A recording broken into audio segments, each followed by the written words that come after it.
Hello, everybody. Hello, everybody. I hope you're well. It's time for a new edition of GMMVX, the X podcast dedicated to blockchain, the place where the future of digital technology is being forged.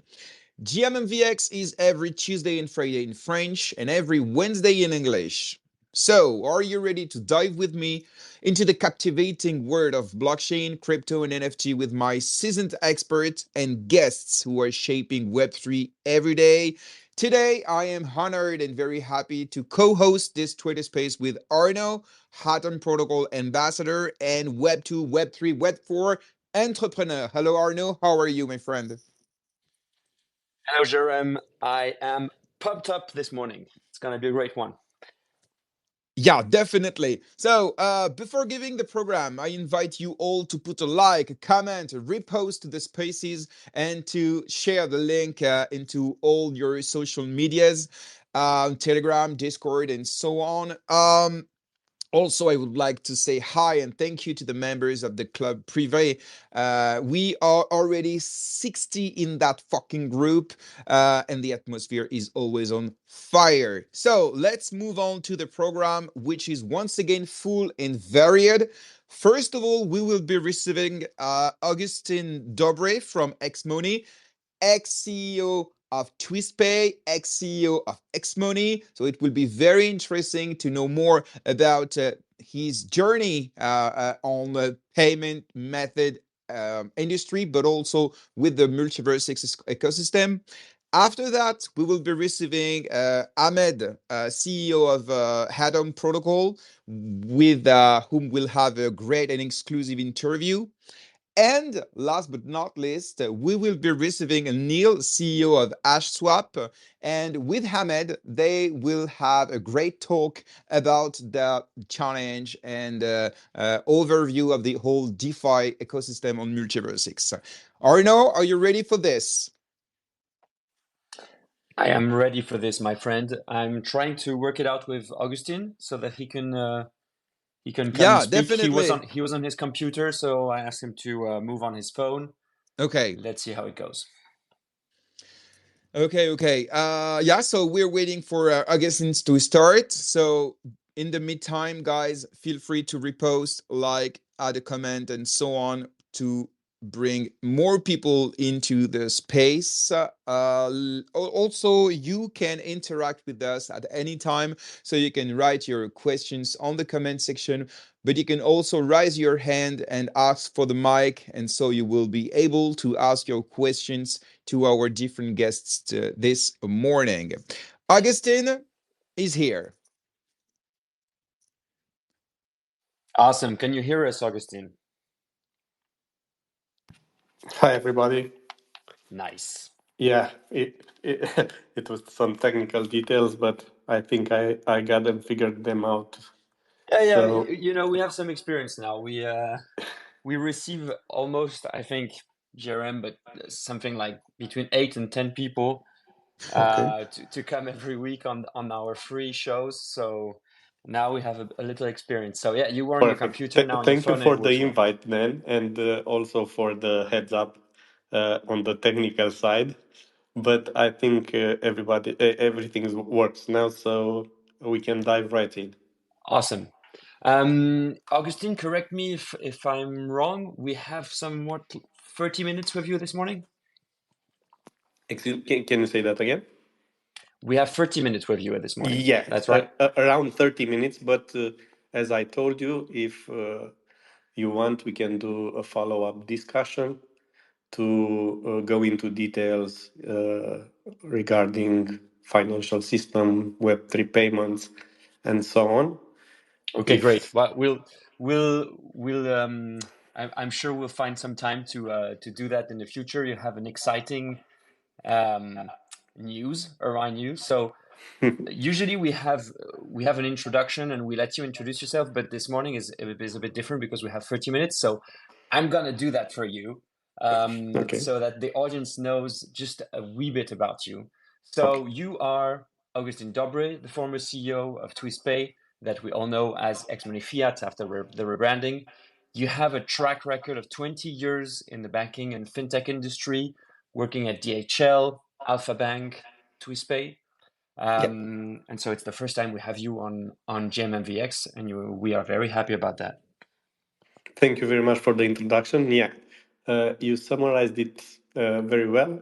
So I'm coming from a very, let's say, traditional background.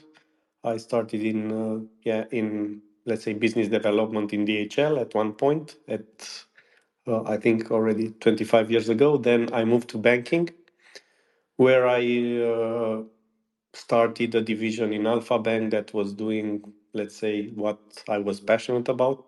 It was a division on tech, on new technologies at that point of on acquiring meaning POSs, ATMs, online payments. So I was the director of that division for a couple of years, and then in 2000, I think it was 2017, I decided to leave the corporate world and to dive right into a new, let's say, challenge. TwistPay at that point. It was an e-money institution based in Romania that uh, when I came in TwistPay, I think there were only a couple of people there, one or two people, and they wanted to start a financial institution. So it When was you joined as a COO, correct? I joined in as a COO. I was managing all the day-to-day activities of the company. E-money institutions have they are set up like a bank. So in order to be the CEO of a financial institution, you need to have approval from the national bank. At that point, there was already a person in the institution that had approval. So I started as a COO, and I was managing everything on the operation side. Okay, In so fact, then it's a few years then that you in transition fact, into CEO. if you imagine that when I came in the company, there were only two or three people there, so we started it from zero. We only had a license, and we had an idea of or a vision of what TwistPay could be in the next, let's say, 4 to 5 to 6 years. So it was kind of shock for me to come from a already set up company, a well established bank. It was top five in the market at one point. So it was a shock to me, but in the same time, I was very interested in new technologies. I was very interested in getting my hands dirty and trying to start something from scratch. So this is why I joined TwistPay at that point. I made and I brought with me a small core team that we worked before TwistPay. And so TwistPay in 2017 in August started, let's say, to form as what TwistPay, let's say, the core of TwistPay. And we Okay, started Augustin, developing it. I'm sorry, I'm going to cut you a bit because we No have worries. very short amount of time with you Yeah, this yeah, morning, and you know that we have some topics that we want to yeah, talk I about know. with you. So but we're definitely gonna have you back. I mean, you are someone that is now in the fintech industry, and you have a lot of experience, and I know you're working on new projects, so we will be very happy to have you again. But so fast forwarding your TwistPay journey, roughly Yeah. 2 years ago, Elrond, Yes, MultiversX now acquired TwistPay, correct? It was that's roughly, correct. yeah. That's correct. Can you tell us quickly why Elrond back then, MultiversX, did this acquisition and what was the goal with it? I think that Benjamin had a very clear vision and had a very good knowledge on what is the potential of TwistPay for the MVX community. So Aaron knew that an e-money institution, a licensed e-money institution like TwistPay, which has also passported its services to all European economic area, can provide an added value services to all the community.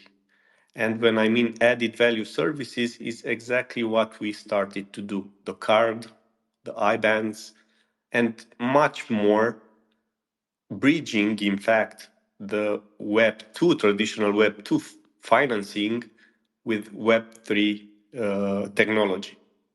So I think that was the end goal, and that was the vision at that point. And it was, let's say, a very smart move from my point of view. And Benjamin understood it. Okay. And so now we're 2 years later, roughly, Yeah. again, and you're no longer part of the company. Yeah. So you know there's a question that is burning everyone's lips here. Yeah. So I am going to ask it, and you deal Please with it. do. So Please what do. happened, man? Nothing. I read a lot of comments, and I saw Sure, that the the community is community. curious. That's not me. That's not It's me. me because Okay. we want the truth. Okay.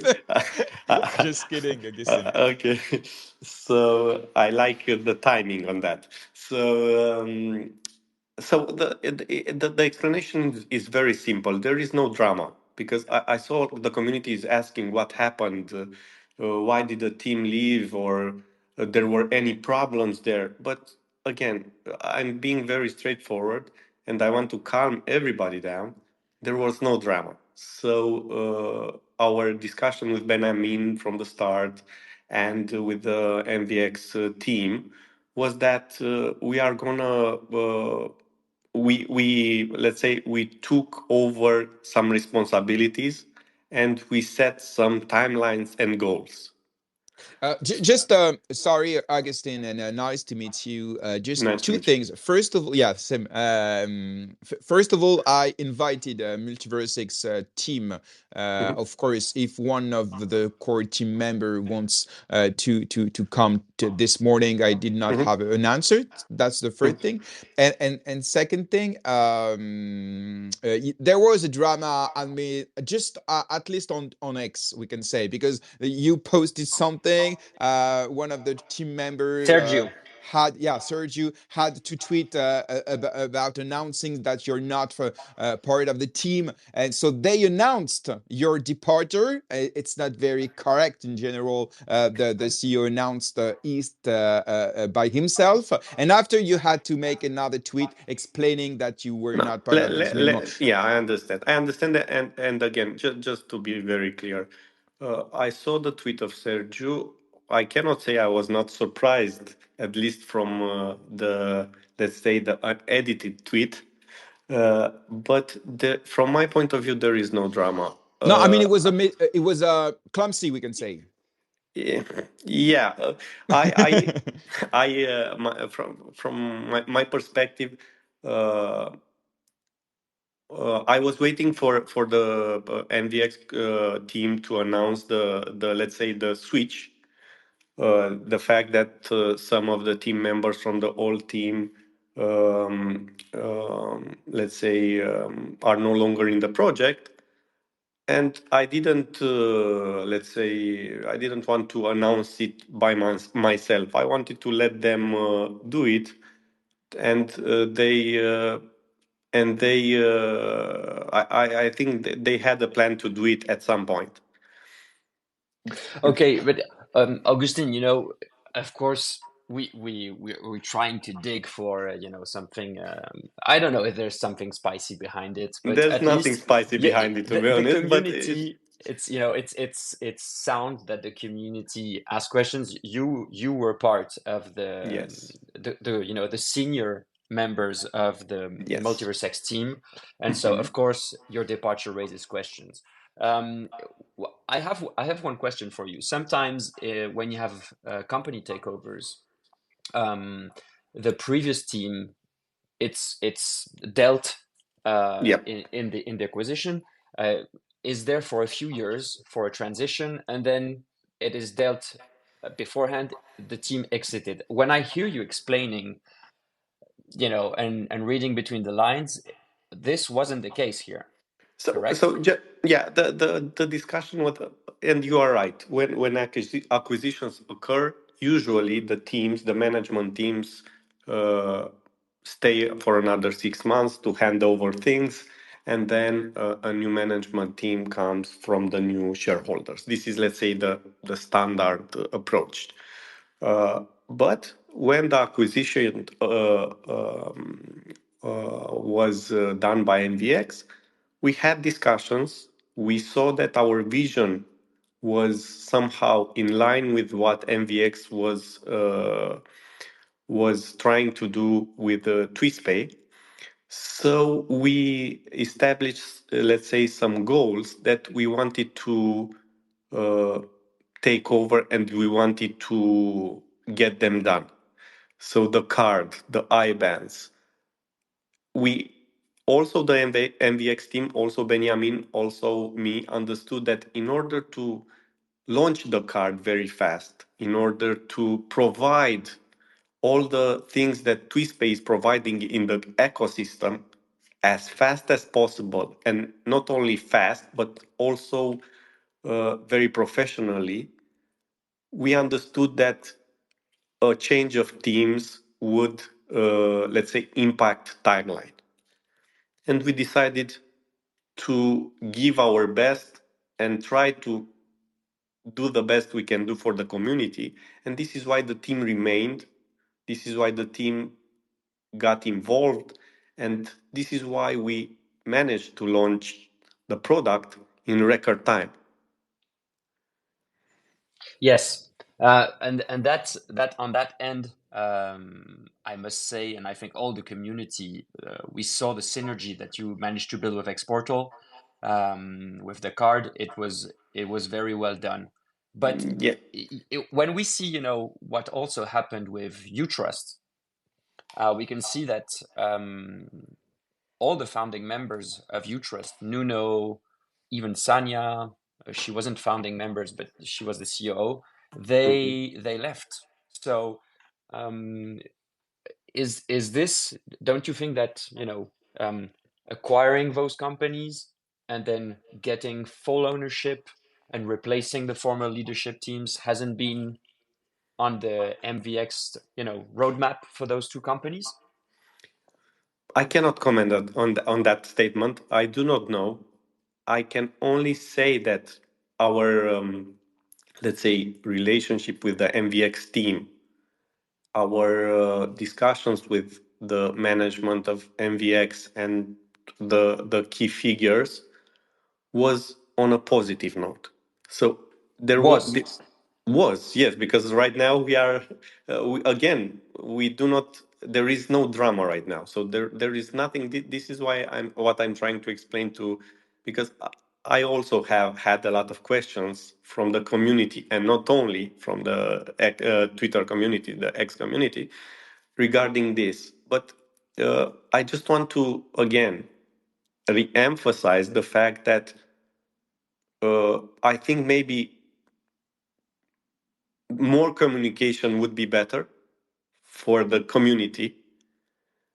But regarding what happened, or the change of management in TwistPay, it was a, let's say, um a thing that happened uh, after we managed to deliver on some things that we promised we would deliver. Okay. Okay, Augustine. Thank you very much. Yeah. Okay, well, I know that I no, everybody is no, waiting for no. something No, spicy. no, no, no, no, no, no.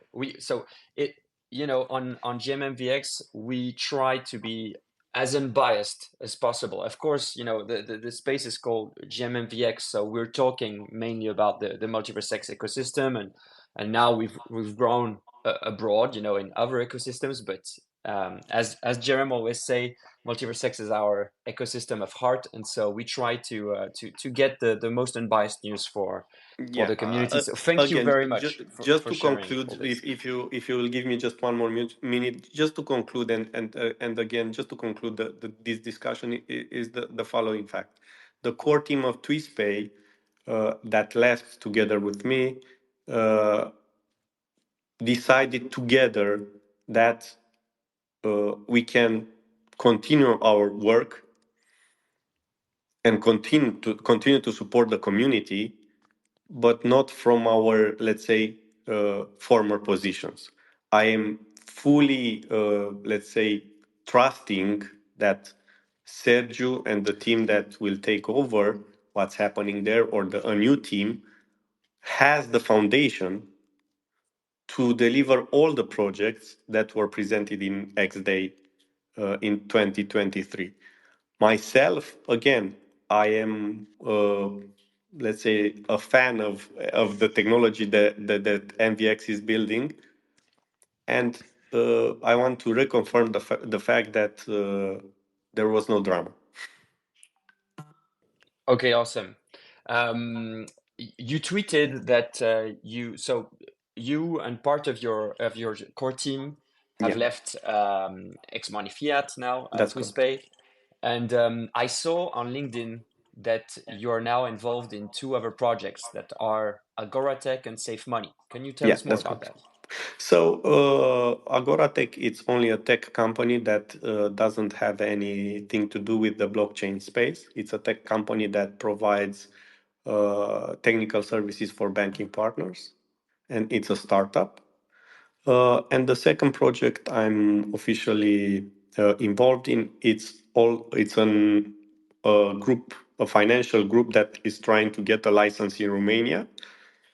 Again, not connected with the blockchain space. These are, let's say, the things that I'm doing right now.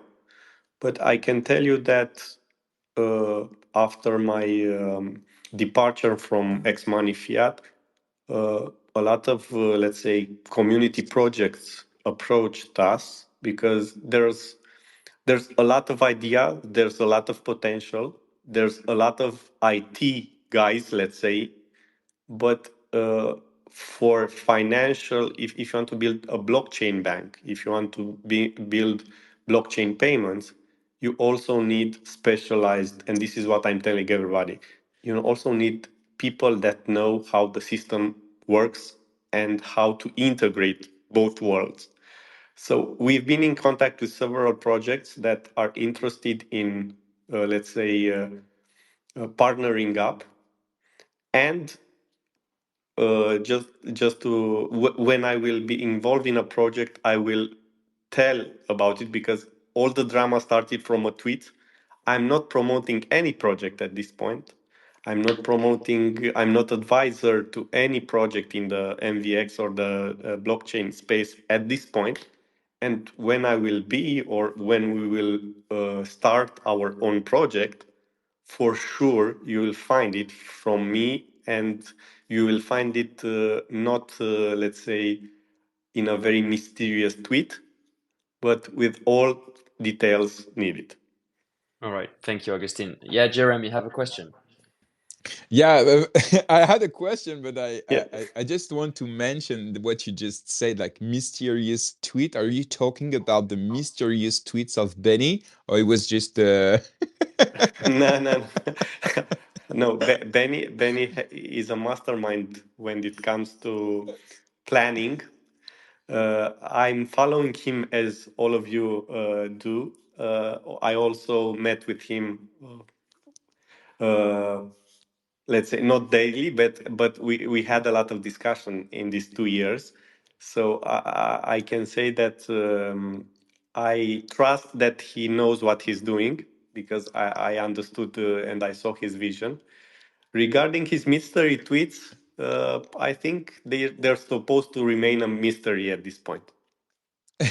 okay, but it was a joke, but thank you for your answer. Yeah, my question is the departure of a CEO in a company the size of xMoney, with its institutional and governmental ambitions, in my opinion, should have been better managed.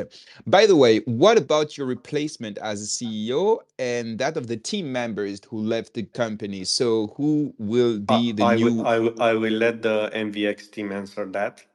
So for Uh, the moment, there is no CEO. Again, I know details. Yeah. I can tell you, and I can tell all the community that they're okay, they're safe, they're protected. But for details, I'm sure that the MVX team will come Yeah, up. but do you agree that normally when a CEO leaves, the new CEO is announced at the same time. So there is no. Let's say You know what I probably mean? it's a standard it's a standard practice somehow, Yeah. but there Okay. are also exceptions. Okay. xMoney is an exception. Okay. Thanks a lot for your answers, Arno. I If you let remember, you yeah, if you finish. remember, Jiram, with our talk with Martino, after the No, I was not departure. there. Oh yeah, true. So You were not remind there. me. So yeah, so when we had a talk with Martino and Joachim, Martino told us that after the departure of Sanya, so he took the lead, but there is no CEO now in xMoney Crypto because it is now a fully fledged subsidiary sister company of the overall MultiversX company. So he is the lead of xMoney Crypto, but he doesn't have the CEO title. So I would assume that since MultiversX guys seem to be well organized, it would be the same Take at into xMoney consideration Fiat. take into consideration that xMoney Fiat it's a very regulated financial institution by the True. regulator in Romania. In order that this kind of institutions needs to have a CEO approved by the national bank, and they cannot run without a CEO that is approved by the national bank and up and running. Let's say you cannot leave such a company without a CEO, and it's not the case. At least a CEO on a, let's say, governance level. Okay. Okay. So there will be someone appointed who will have the responsibility in the eyes of the Romanian National Bank. That's correct? That's correct. Yeah. Okay. And could that person have other responsibilities in another company? Like, could it be Benjamin who has this responsibility on paper? Uh, I can tell you I cannot answer your question, but I can tell you that the CEO of an e-money company that is especially established in Romania must have significant experience in the banking sector or in the fintech sector, or to have specific courses for AML. There's a lot of regulatory requirements for a person to be approved. They go through a, let's say, a screening phase and also a face-to-face interview in the national bank. I can tell you that on my behalf, it So took. someone like Sergio who went to the National Bank and tweeted about it, that could have been the interview. Uh, I don't know if Sergio has banking background, to be honest. Okay.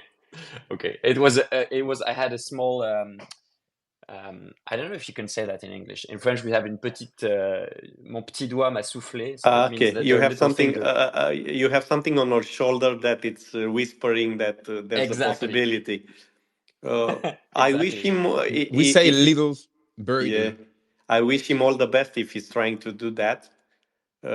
So I don't know. Again, I think that the MVX team in the foreseeable future will come up with a lot more communication regarding their vision, their plans. So I don't want to, let's say, ruin that for them. And exactly because we had such a good relationship during our collaboration. Okay. Augustine, it is 10:30. Thank you very much. I don't want to take more of your time, and we No have worries. a tight schedule after. But thank you very much for coming on GMMVX, for talking about your departure from Yeah, xMoney Fiat. It was a pleasure, and of it course, was a pleasure. when we And will have I'm more here for news, the yeah. community. Again, I found, and in all, I've been to X Day, even in Paris, even in Bucharest. So and I remain on Twitter basically for this community, because we let's say fell in love with the project and the complexity of the project that we built. But then we also fell in love with the people that we met, with the discussion that we had. So this is why I stayed on Twitter, and I'm trying to converse with all the projects, Thank and you. I'm trying to help anybody Thank you that very much is for trying to this. go to a fintech side And of things in their projects. and you will be welcome, of course, on GMMVX to speak about your upcoming projects with a great pleasure. Thanks for coming this morning, Augustin. Thank you very much, everybody. I wish Have a you all very the good best day. and have the best day ever. Likewise, you can stay with us. We'll have a very interesting chat with I'm meeting with somebody from the Oh, you National can Bank, to listen be honest, but in replay if you want. No worry. yeah, okay. Thank you very much, guys. Take care. Bye, Bye. Augustin. Take Bye. care. Take care. So thank you very much, Arno, for this interview. No drama, no spicy, but I think there is still something to say about the communication around his departure. But what we can, comment on dit retenir, ce qu'on peut retenir? What we can help me, Arno. Comment dire retenir? Yeah, that's a good question. What we can take out Okay, of so this interview? what we can take out is Takeaway. takeaway. Okay, let's go for takeaway. xMoney is safe. That's the most important thing that we learned. We did not doubt about it, of course, but now we know, we have the confirmation. But I can't wait to know and to learn who will be the next CEO, because the CEO is the embodiment of a project, and so it's very important. I know that you are all waiting for this for long. We welcome Ahmed from Hatom Protocol. Hello, Ahmed. How are you? Hey, hello. I'm doing good. How about you? How are you doing? We, I will speak for myself, but I'm sure Arno is okay too. I'm very, very, very good, and I'm very happy to receive you on GMMVX. Thank you. And thank you for having me, actually. You guys know each other with Arno, so I let you say hi and maybe small talk. Yeah, I've been growing close to Ahmed over the last few months, obviously. So I'm going to let you drive this interview for an unbiased interview. But hi, Ahmed. Hey. I know you're not far. Okay, so let's start. Just last but not least, and I said to the all listeners, please put a like, a comment, and repost this Twitter space so every people that follows you is aware about this interview. I mean, Ahmed is not all the time on Spaces. It's pretty rare that he has such interview. The question was not sent before, so it will be a real discussion and not something that we wrote before. So yeah, do this, and so let's start by what we used to do on GMMVX. First of all, Hamed. Sorry if I say Hamed, but I know the H is not at the beginning of the name, so it's Ahmed. I say Ahmed, yeah? No worries. No? No worries. Like, it's okay for me. Okay. Just maybe, do you do Ramadan or not? Yes, Okay, I so do. bon Ramadan, good Exactly. Ramadan to you. Thank you. Thank you for This the is kind what we wishes. say Appreciate that. because, yeah, no. So let's start with, can you tell us about your journey prior to founding Hatom Protocol and what motivated you to launch this project? So tell us about you before MultiversX, before Hatom Protocol, and before all of this.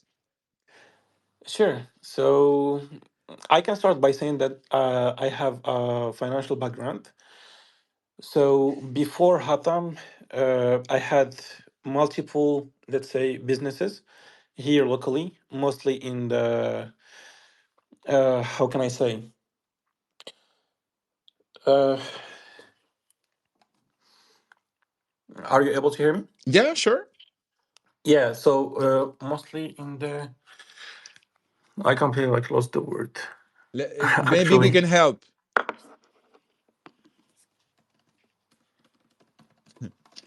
because you're French. yeah. So Okay. mostly like in the real estate Okay. sector. So I've been also involved with cryptocurrencies. I would say like more than 8 years ago. So I've been like a trader, an investor, I've been following the development of the DeFi projects too. And afterward, like the story with the MultiversX blockchain started as an investor too. So I come across it. Well, I started as an investor in both like eGold and MX too at the time, actually. And after like deep in dive even more into the technology, after making like some more research about it, well, I found it quite interesting and quite promising too. How they were dealing like with the scalability, all the tech that has been built around the blockchain, and this is where we decided, like along the other team members, to give a hand and start like building too. So for Hatam, we saw that there was a lack of DeFi projects on the MultiversX Mm-hmm. blockchain, and we decided, like, why not? Like there was like the first DEX So when you that was say built. we, and it will be my Please. my next question, and after, of course, we'll dive in Hatom protocol. You say we. What's the composition of your founding team, and what their skills do they bring to the project? Sure. So when I say we, I'm talking like mostly about the other founders and also like for the tech team. So regarding like the other founders, they also have a financial background. They take care of the marketing aspect too, and yeah. So let's say that we all have a financial background among the founders, and then there is like the tech team that is also playing a crucial role, like on the development part and also on helping on the vision of the products too.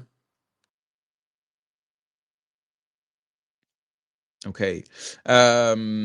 So can you give us an overview of Hatom in just 1 minute, so everybody knows what is Atom Protocol in just a few words before we dive in more precisely? Sure. So I would say that Hatam is a liquidity protocol or a whole like DeFi ecosystem. By that, what I mean is that we are not specialized in only like one product. So initially, we started with building a decentralized lending and borrowing protocol where users can supply assets, use them as collateral, be able to take loans in a decentralized manner and in an over collateralized one. But rapidly, we moved on to developing a liquid staking solution that had like a lot of synergies with the lending protocol that we created before. And then like our route has pursued into developing even more DeFi protocols and DeFi solutions as a whole. So yeah, then like we delved into developing Mm. the Tau So it's like a bridge, and DeFi hub, we finally, could say. pretty much yes, we Okay. can say that it's a DeFi hub. Okay. And yeah, Let's speak about the liquid staking. So how does it work, and why is it important for an ecosystem to have liquid staking? sure. So I think that mostly like everyone has an idea about liquid staking like already.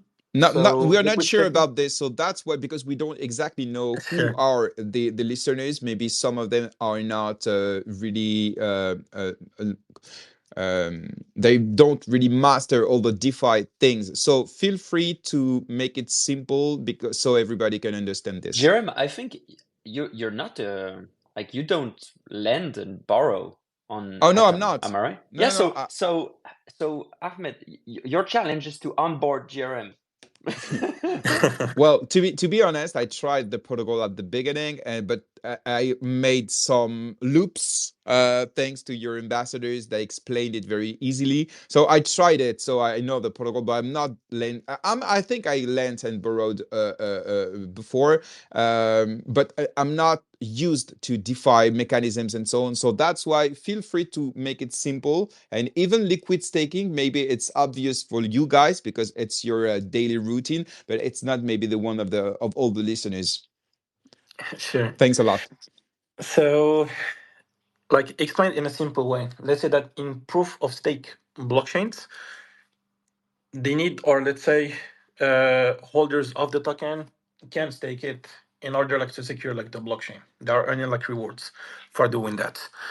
The result is that most of the liquidity of the native asset end up stuck with staking validator stuck there and not be able to get used in the ecosystem.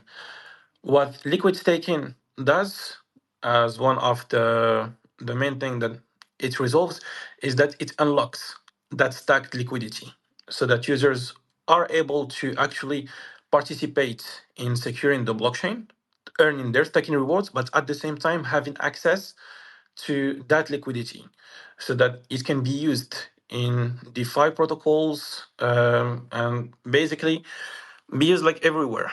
So it is like not stacked, or let's say just stacked, but Yeah, okay.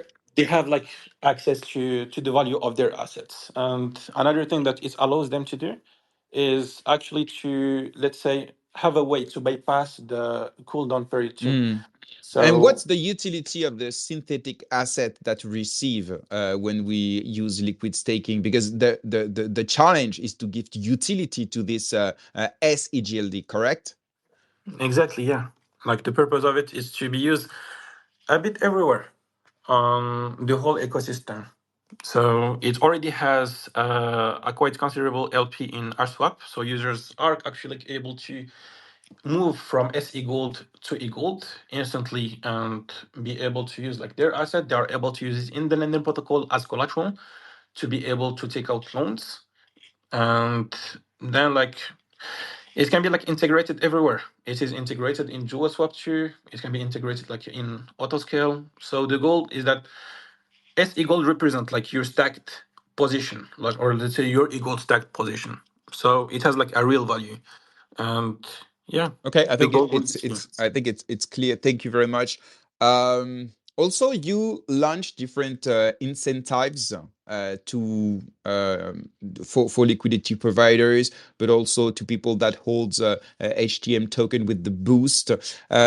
Can you explain us what's your strategy of growth to attract liquidity, and are you happy with the results of the previous campaigns? And do you plan upcoming campaigns to incentivize liquidity from outside? Of course, we'll speak about the bridges after, but just in terms of incentives and maybe marketing campaigns.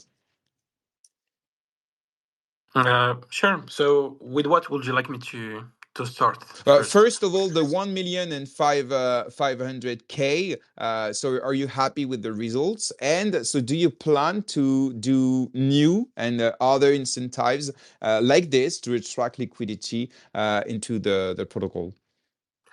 Sure. So, I can say that we are pretty much happy with the result that we had after the launch and through the bootstrapping period that we applied. So the goal of it was to kickstart DeFi, like have a real starting point of DeFi on MultiversX.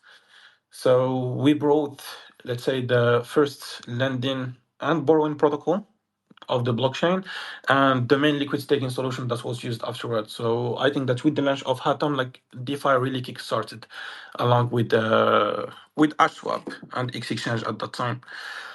So the goal was to be able to, through this incentivization, to attract liquidity from the blockchain, from outside the blockchain too, and to incentivize users to make it like more appealing to them to start like adopting, let's say, DeFi on the blockchain.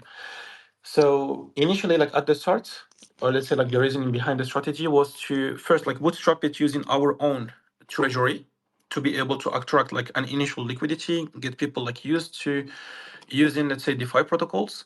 And then we have started like transitioning slowly and gradually to covering all the incentives you are distributing from our revenue.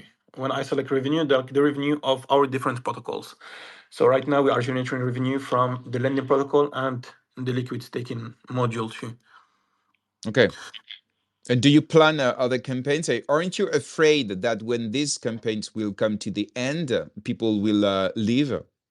Well, this is what I'm explaining actually. So the campaign started with an investment from our own treasury, Mm-hmm. but the goal at the end is to be able to continuously cover the incentives using our revenue only, Okay. and have like a self-sustainable ecosystem. And I think that we will be like in a position to reach that state because we are not only a lending protocol, but we are a whole DeFi hub or a DeFi ecosystem. So we are generating like revenue from different products. Right now, as I was saying, like we generate revenue from the lending protocol and the liquid staking solution. We reached already a state where we cover the incentives distributed in the lending protocol by 60% to 70%. And with the launch of USH, our upcoming stablecoin, We'll speak about it.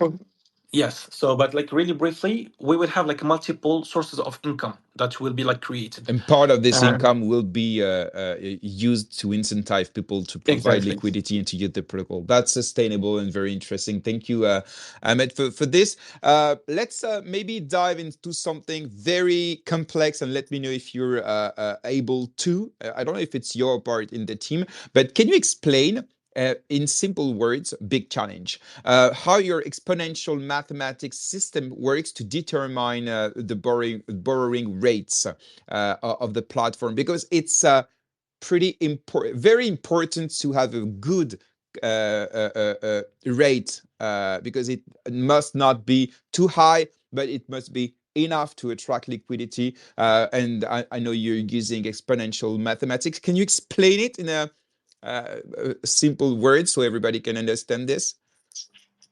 Sure. Yeah. Like, let's say that there is a mathematical formula behind it, but this is how it is working. Like, basically, like the rates are based on the supply and demand. So if there is like a certain supply and most of it is getting like borrowed, the supply APY and both like the borrow APY will accrue. Like they will like increase and be like really high. So the more people are borrowing from an asset, the more the borrowing APY will accrue and the more the supply APY will accrue too.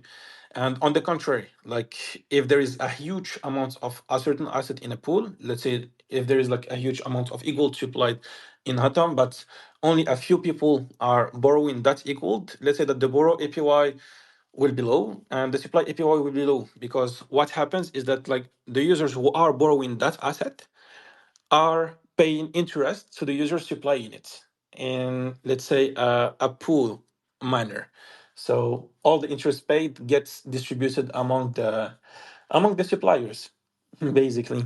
So the rates are based on the supply and demand, and the more people are borrowing of an asset, the more like the APYs will increase for it. Okay, thank you for this. Let's just for a minute. It's very important for people like me about the UI and UX experience of the platform, and after we'll speak about the Ash, Soul, and so on. But let's speak about the UI and the UX and the importance of this to attract people, to attract users, and to hold them. So, who designed the platform? And is it something on which you put a lot of resources? In which level is it important for you to have a clear and intuitive interface? Yeah, so I would say that we invested a lot of resources, but mostly like we invested a lot of time in designing and developing the UX of the protocol. And I personally, along with the other co-founders, supervised and directed, let's say, the development of the UX. So we are really close to the design team, and we really love to take part in designing like all the different pages, defining the theme that we should follow, where the buttons should be put there. Yeah, so basically like we are involved during like the whole process actually. Mm. I think it's very, very important because DeFi has a lot of barriers of entry, and the UI and the UX is one of them. So that's in my opinion something very relevant and wealthy in Hatom protocol. Let's speak about the stable coin. Sure. It's not released yet, so could you provide details on the Ash, how do you plan to maintain its parity with the dollar and its integration with other DeFi protocol on MultiversX? Because I know it will be integrated into AshSwap, DX25, and maybe other protocols. And let's speak after about the challenges of a native stablecoin on MultiversX, because it will be the first on MultiversX. So take your time to answer about all these questions. Sure. So for USH, it's an over-collateralized stablecoin that is meant, or like the development was meant to be able to tackle the actual stablecoins issue that we have on the blockchain. So right now, I think that everyone like involved in DeFi, everyone like involved in MultiversX, is aware that there is like a lack of stablecoin liquidity. And when you compare, let's say, the market cap of stablecoins we have in the blockchain with the market cap of stablecoins on other chains, we can see that there is a huge difference. So the let's say the direct explanation for this will be that the users here, like on MultiversX, don't have much stablecoin liquidity actually. For the players that are like outside of the blockchain, maybe like they are reticent, like they don't want to breach their liquidity for multiple reasons. Maybe they don't want to be exposed to MultiversX because they didn't use it before. Maybe they don't want to breach their assets too because the, let's say, stablecoins here are not brought natively but they are breached.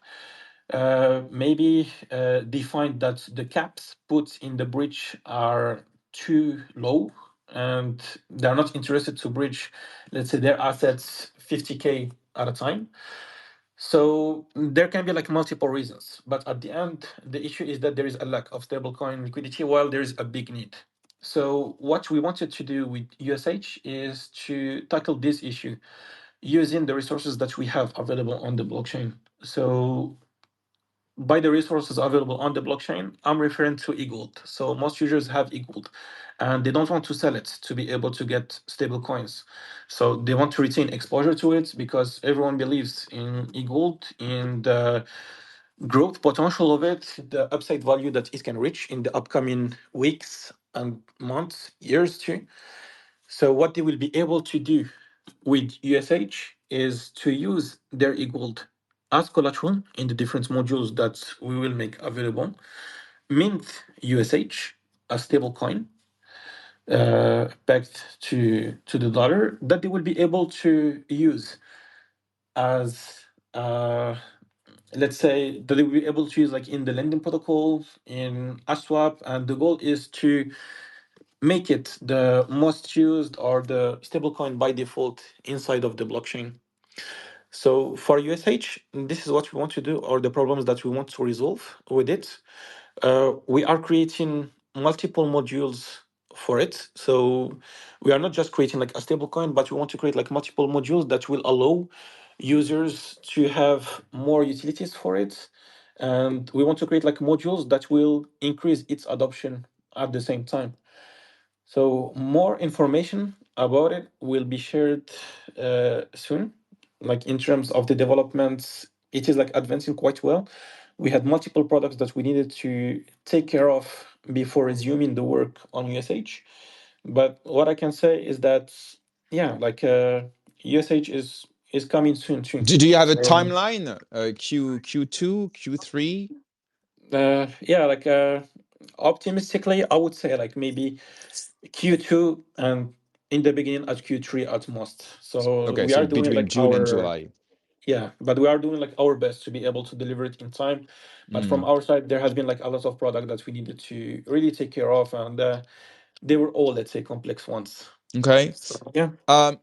We have a question that is why did you choose MultiversX? Just in a few words, some people are asking themselves, why did you choose this blockchain and not another? Yeah. So to be honest with you, like it was like for multiple reasons on my side, but among them, we truly like believe in the technology and the potential it could achieve.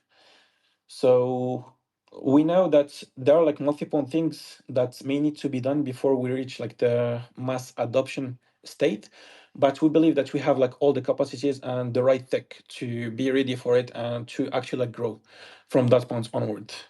And yeah, so to list like let's say all the reasons, like I first started as an investor too, and then like I decided to become like a builder. But I really loved the tech and loved what the team was doing on that Mm, front.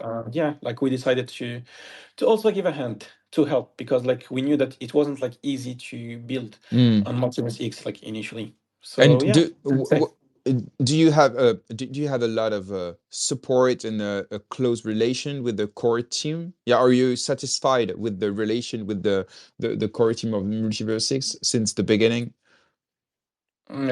Yeah, uh, I would say that we've been in touch since we started like working on Hatom. We got like even closer once we were, let's say, progressing into the development after the launch. So we have a close relationship with them. They were supportive on the tech part. They assisted us when we needed like assistance basically on the technical aspect. They were always there, and yeah, like I can say Mm. that we have a pretty good relationship on that front. Okay, sounds good. Let's now speak about yeah, Tau Bridge. It's a question that I received in the comment. So the question is when, but my question is why? Why Tau? Why bridge are important for Hadoop protocol to attract liquidity? And of course, when? The most important question among the community. I think you know it. Sure. So, like, for the choice of Tau, let's say that it is a part of a strategy. So, in terms of Tau itself, we think that it is a promising blockchain. Like the solution they are offering is a pretty innovative one. The first, like, they were or they are like the first movers in terms of implementing it, and we believe that it has a good potential. So the idea of the bridge came from there. So like on the BitTensor network, they don't have the smart contracts technology, which means that they don't have access to decentralized finance. So for them, or let's say like the only thing that holders of the Tau token are able to do is to stake it with their validators. And they're obliged like to retain like exposure to it. They can't do like anything else with it. So the idea was to try to acquire more TVL, more users through this implementation by offering them, let's say, a whole DeFi ecosystem that they can use. So the first part is to develop like the Tau bridge and to allow them to bridge like their liquidity or the Tau token from BitTensor to MultiversX.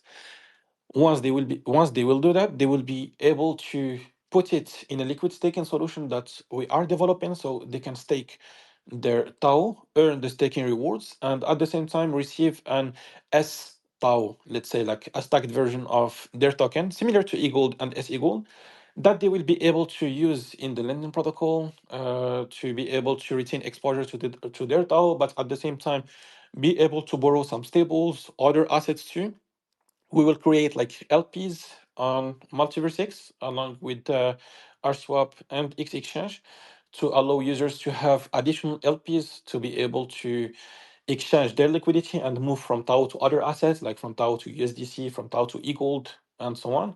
And yeah, basically try to make MultiversX as a hub of DeFi for the BitTensor community. Because they So through this, don't have, no, they don't. yeah, Yeah, that's what is important. They don't have a DeFi hub or a DeFi ecosystem, so all the investors and the users of a Tau blockchain will need Hatom protocol.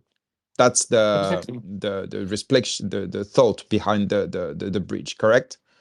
Yeah, like they don't have the smart contract technology, so they don't have access to DeFi. Mm. And through this approach, we can acquire new users that can join the, let's say, the blockchain. So first, they can come in order to use their Tau in the lending protocol, for example. But once they get onboarded on the Multiverse X blockchain, they can be converted to investors. in e-gold, or they can even bring stablecoin liquidity, because like most of the DAO holders are, let's say, a part of the Ethereum community. So it can be also a way for us to attract some fresh stablecoin liquidity inside the blockchain, or liquidity in general. Mm. Okay, thank you very much for this. I have one or two last questions, and after that, I will let the community ask theirs, and also Arno's maybe once. Yeah, let's speak about Soul.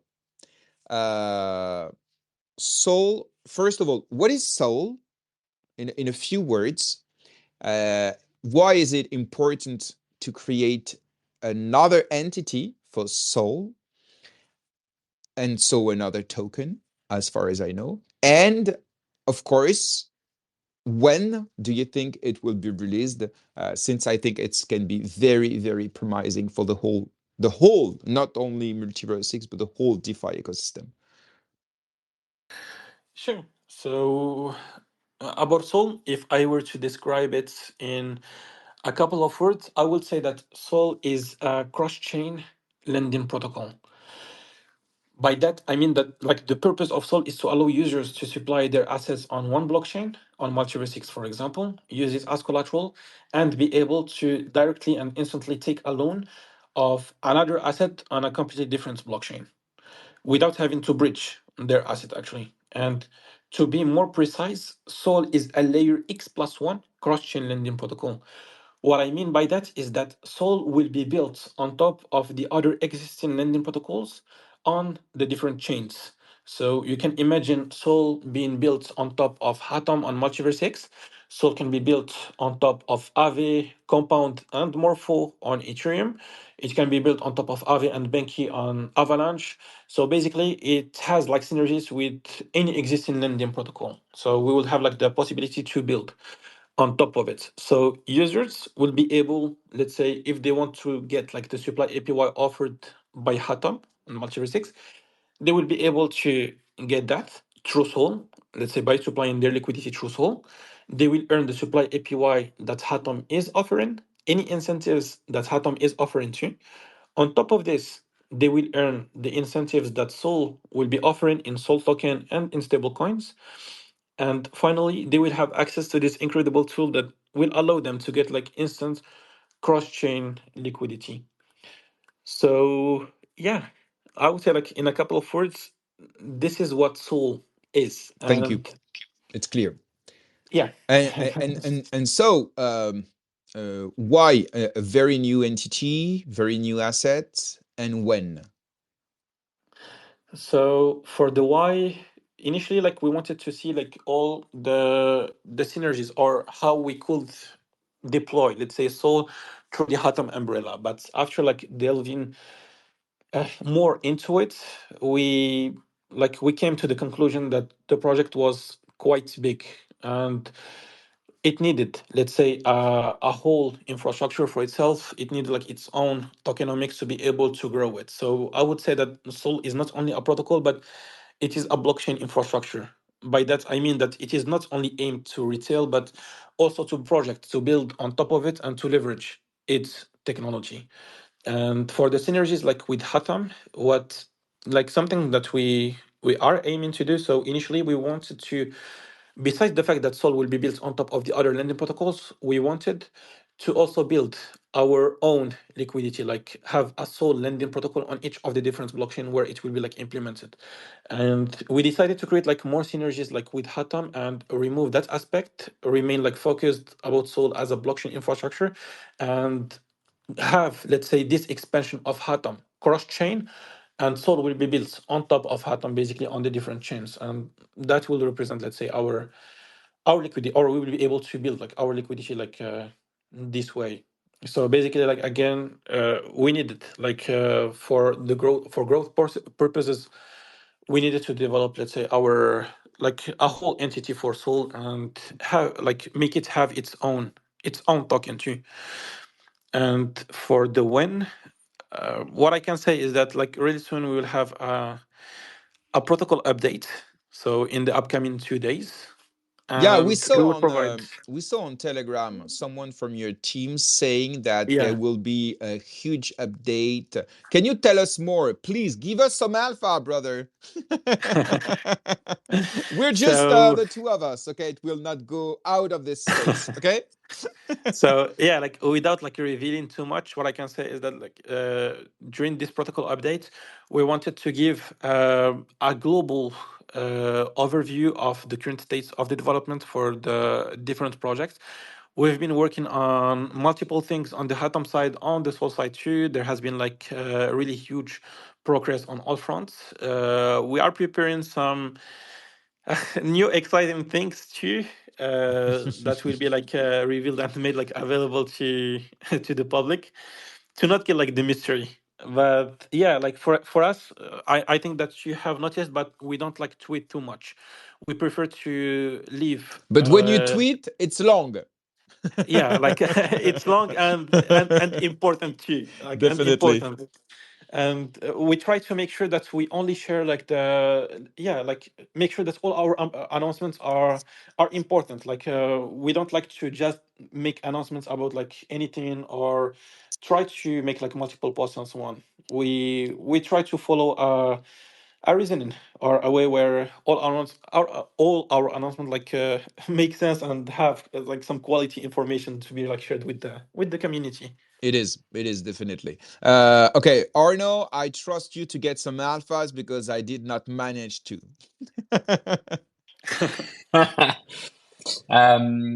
Ahmed, I have two questions for you, and they are questions coming from the community. People, when they put their tokens in lending borrowing protocols, they usually think Yeah. about safety. So, can you disclose some of the key safety measures Hatom has in place to protect users' funds? Sure. So let's say that the first thing that we did related to the security aspect is that we try to perform like as much risk assessment and security audit as we could actually. So for the lending protocol and the liquid staking solution, they went through 11 risk assessments in total. So we performed 7 security audits with ABDK Consulting, Ransom Verification, Halborn, Haken, Arda, PickShield 2, Certic. So security is of the utmost important for us, and we try to make like our products or our applications as secure as possible, and we never launch any products before it goes through multiple risk assessments. And on top of this, we perform like a penetration testing with Certic at DevSecOps with both Certic and Halborn too. So that's like the first measure that we perform to protect like say the funds of the user. Make sure or make the code as stronger as it can be. So we are among like the most audited projects on the whole cryptosphere, not only like on MultiversX, and all the reputable firms have gone through our code, let's say. And we have also implemented multiple other measures that are aimed to protect the user too. So, for example, let's say on the lending protocol, a measure has been implemented, or let's say an additional like security barrier has been put there when a user is performing a transaction. So when a transaction is performed, and like for example, the user is trying to add or remove like collateral, borrow some assets. What we do is that the lending protocol is fetching like the price of that specific asset he's interacting with, fetching the price of the assets of his different collaterals. And what happens is that before using the price of the asset during that transaction, we are comparing it. Like we are comparing like two sources of the price. So we are fetching the price from X exchange, like the price from the LP of that asset, and we are also like fetching the price from a price aggregator. Like the price aggregator is an infrastructure that takes the price, let's say, from multiple exchanges. Like it can take the price like from Gemini, from Binance, from Kraken, from different exchanges. It push them on chain, we take like the medium pricing that has been pushed, and we compare it basically. Like we take the price from the price aggregator, we compare it with the price of X exchange, and if, let's say, the difference between the price or both prices falls inside a tolerance that we have put, like it can be put as 2% or 3%, for example, the transaction is allowed and goes through.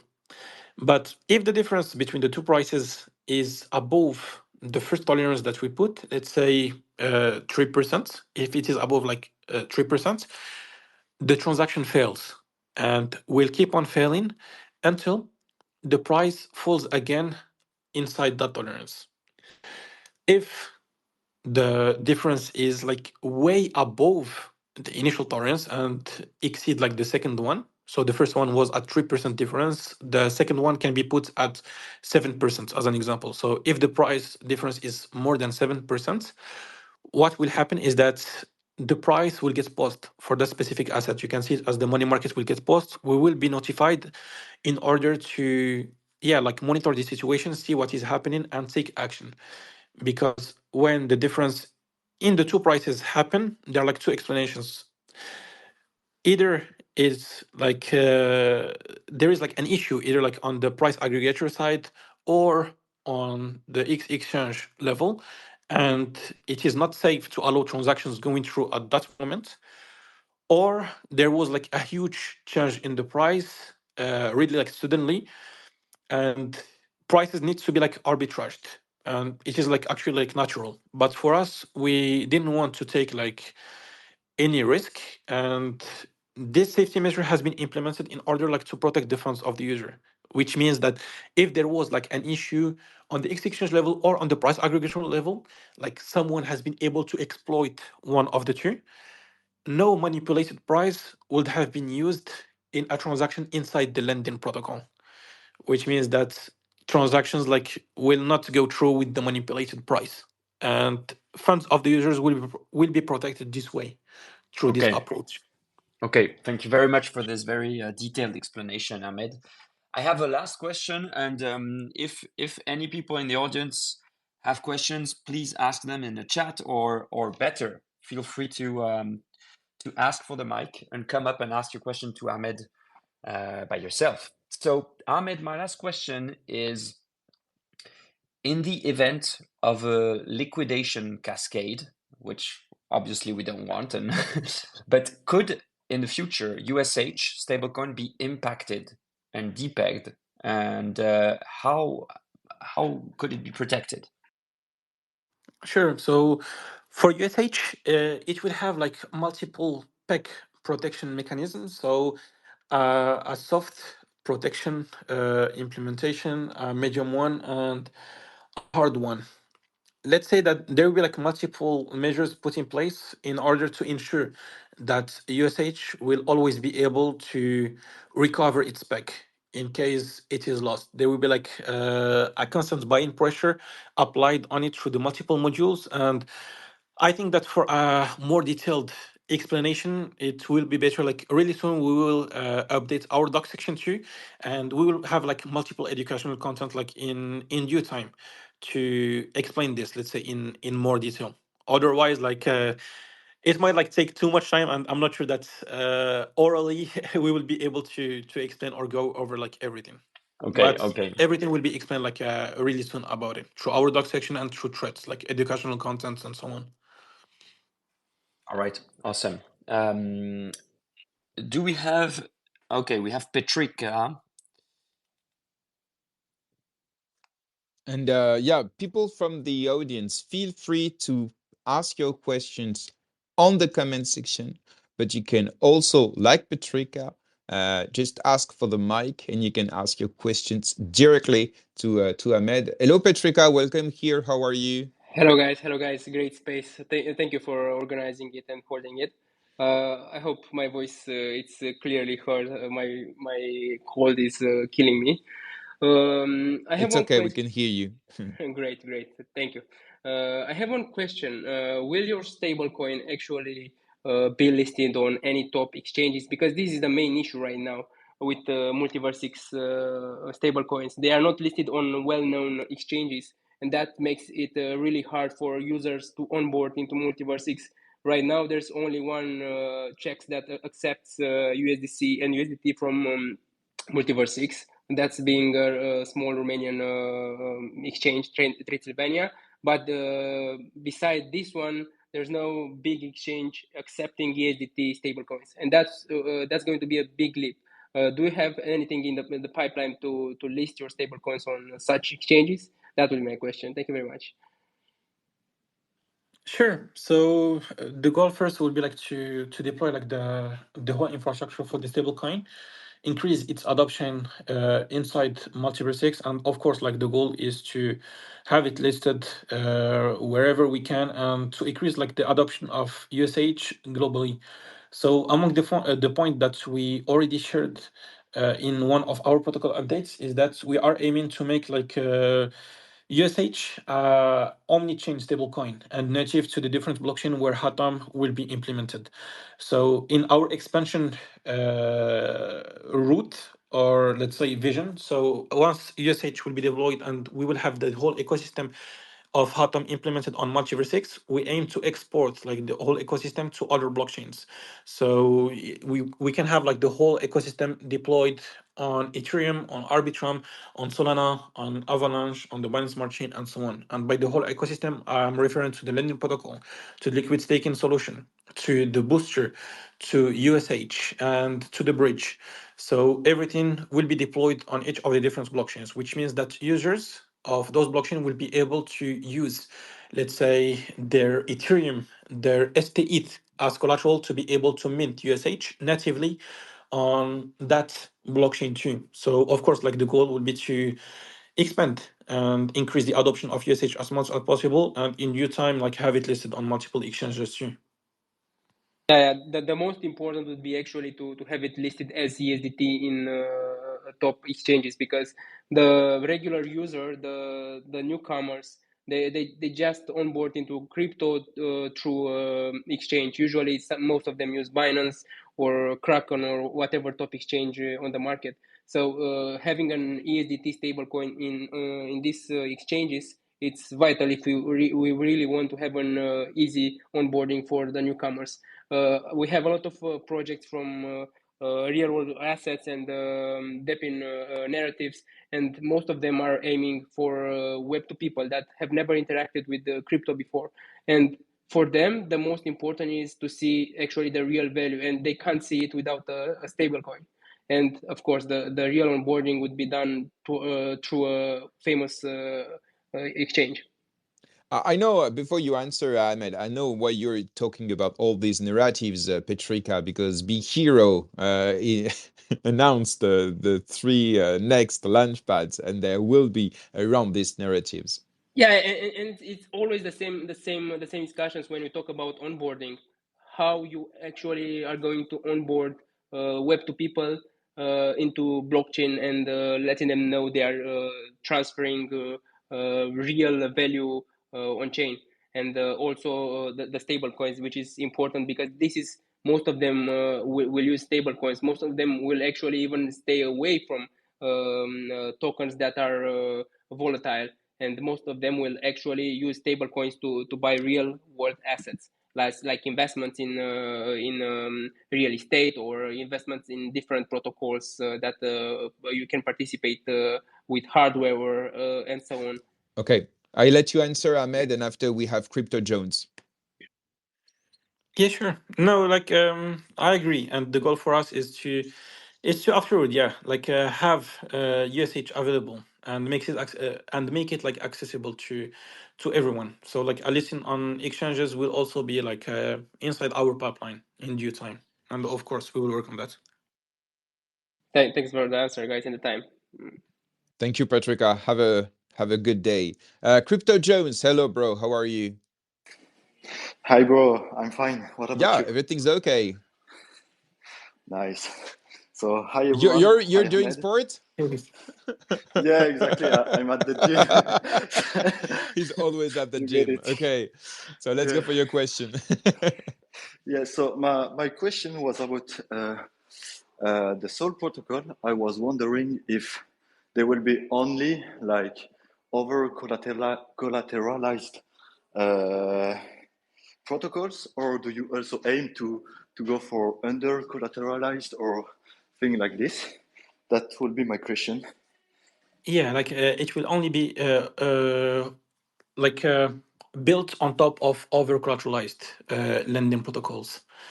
So you can see Sol, or you can imagine Sol being built on top of the different like existing over collateralized lending protocols, like from Aave Compound to Radiant, Hatom, Benki, and so on. Okay, yeah. I imagine then that is because at the protocol level it is really different to have a under collateralized and under collateralized, right? Yes, pretty much. Like the implementation is different, and we need to have like enough funds basically to, or enough collateral to be able to cover the borrow or offer the possibility of the users to take a loan on the different blockchains. So like all positions need to be like covered and over collateralized like fully. Yeah, sure. Okay, thank you. Thank you, Crypto Jones. We have a question in the comments section. When Hatom Angel coming back? So everybody has the reference. It's a very big EGLD and HEM token whale. Like I'm afraid that this is something that's I don't have the answer to actually. I guess so. But I had to ask for it.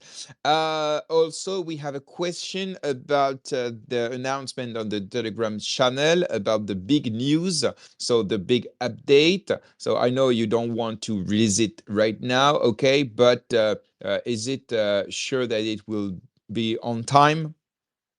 So this week? Yes, it will be shared like this week. Okay. That's for sure. Okay. Sounds good. Okay, Arno, do you have another question? Because I don't have questions on the comment section. And we receive Neil from AshSwap.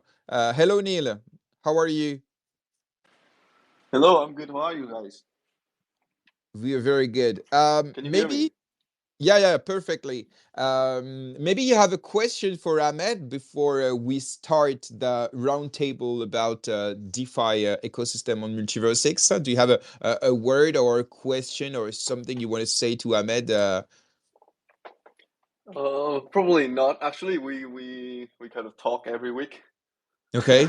like more than once. So I think I have enough answers from Ahmed. I wouldn't bother him anymore. Okay. So Arno, do you have maybe last question or we can start the roundtable? Up to you, bro. No, I'm good. I asked, I had some questions for Ahmed, and then I have a lot of questions for the roundtable. So I'm sounds good. Okay, so Neil, just for everybody to know, you will be coming on MvX as a guest. You will have your own interview. I think we planned it, or maybe not already. Yeah, it will be on April 24th. But now we asked you to come for this roundtable with Ahmed to speak about the whole DeFi ecosystem on MultiversX, but not only. So are you ready, guys, for this? Yes, sir. Sure. Bring it on. Ready.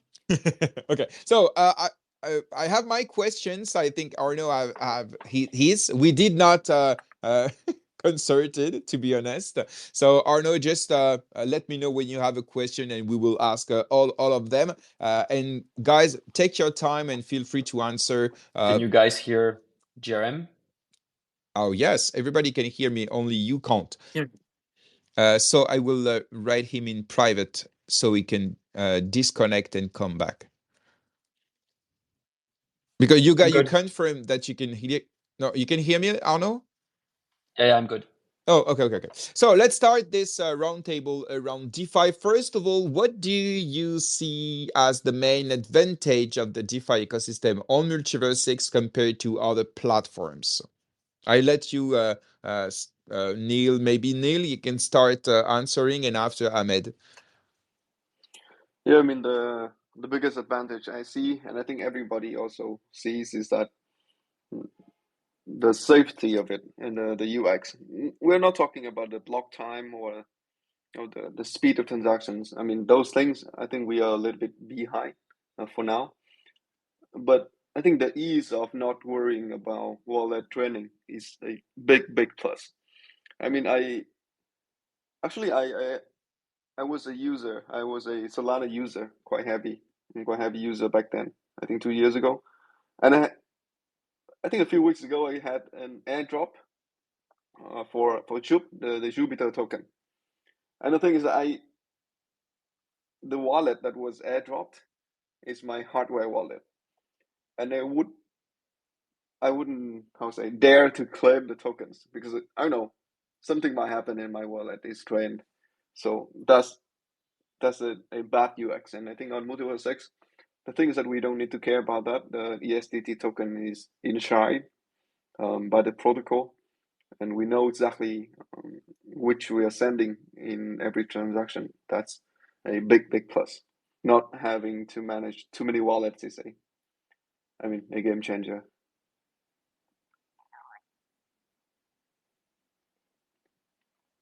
That's it. Can you hear me well, or? Yeah, we can hear Oh, you well. sorry, my mic was mute. Sorry, I was I said Ahmed, because the security of the UX, but also the security of the ESD standard are indeed very big advantage of MultiversX ecosystem. Ahmed, do you see maybe some other advantages of practicing DeFi on MultiversX? No, I also agree. I also agree with what Neil has has just like said and presented, like the fact that uh, tokens are bought like in a native manner on MultiversX, make it like way more secure for users to use like the blockchain without being worried about like their funds like being drained, and yeah, or even like true smart contracts exploit basically like. And then there's like the UX part, who is like quite appealing and make it easy for users to be able like to use the different DeFi applications too. So So yeah, security and easiness for onboarding. I think so. Arno? Yeah, this was, of course, this was also one of my question, and I was going to ask, maybe a different version, but we see hacks, we see thefts occurring on AVM ecosystems on a daily basis, and it's true that on MvX we had one, I think, a few maybe years ago, but until then, none. So my question was, are you guys so much better builders than on EVM chains, or is the MvX infrastructure really a game changer, but that big, huge game changer? Because we don't see any exploits.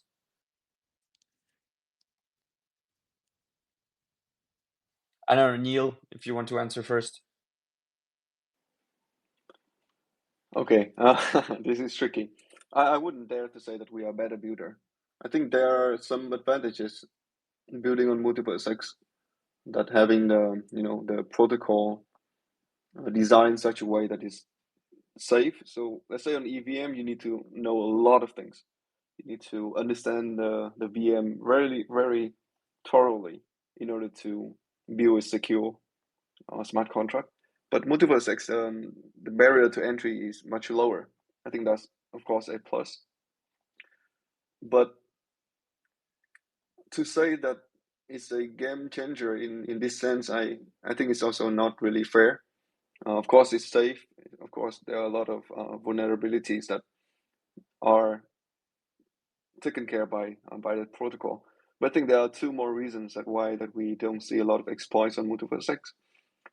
First, probably, is that a lot of source code is still closed source. We are guilty of this as well.